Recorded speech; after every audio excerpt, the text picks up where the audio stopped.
بولتے ہیں اس جھوٹ کو کور اپ کرنے کے لیے آپ کو 100 جھوٹ بولنے پڑتے ہیں. یعنی آپ جب ایک غلط کام کر لیتے ہیں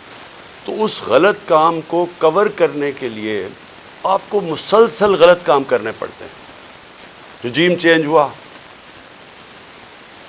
ایک آرمی چیف جنرل باجوہ نے فیصلہ کیا کہ جناب عمران خان مجھے پسند نہیں ہے، اور اس نے فیصلہ کیا اس کو ہٹانے کا. شہباز شریف اس کو بہت پسند تھا، وہ سمجھتا تھا شہباز شریف بہت بڑا جینیس ہے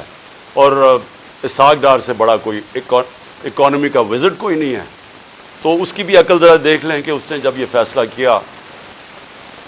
اور بھی وجوہات تھیں جو میں کبھی آپ کو بتاؤں گا کہ صرف یہی نہیں تھی، اور بھی ان وجوہات تھیں کہ انہوں نے فیصلہ کیا گورنمنٹ گرانے کا. لیکن جب گورنمنٹ گرا دی اور جب پتہ چل گیا کہ پبلک نے ریجیکٹ کر دیا امپورٹڈ حکومت کو، جب واضح ہو گیا کہ پبلک اس امپورٹڈ حکومت کو منظور نہیں کر رہی، ٹویٹر کے اندر سارے ریکارڈز ٹوٹ گئے، امپورٹڈ حکومت نامنظور. ایک پاکستانیوں کی آواز ساری جگہ سے آگے، کبھی پبلک نکلی نہیں ایسے جس طرح 10 تاریخ کو 10 اپریل کو پبلک سڑکوں پہ نکلی بتانے کے لیے کہ ہم ایکسیپٹ نہیں کرتے اس چینج کو. اس کے بعد بائی الیکشنز ہوئے، ان کے اندر واضح ہو گیا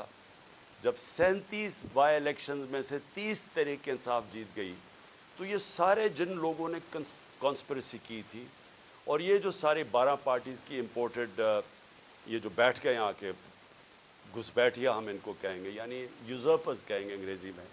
وہ لوگ جن کی کوئی لیجیٹمیسی نہیں ہے، جو آکشن بجائے الیکشن سے پیسے خرچ کر کے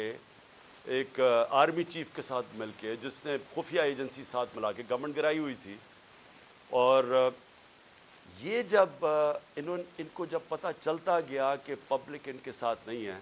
تو ان کو ایک خوف آنا شروع ہو گیا کہ کسی طرح الیکشن نہ ہو پاکستان میں.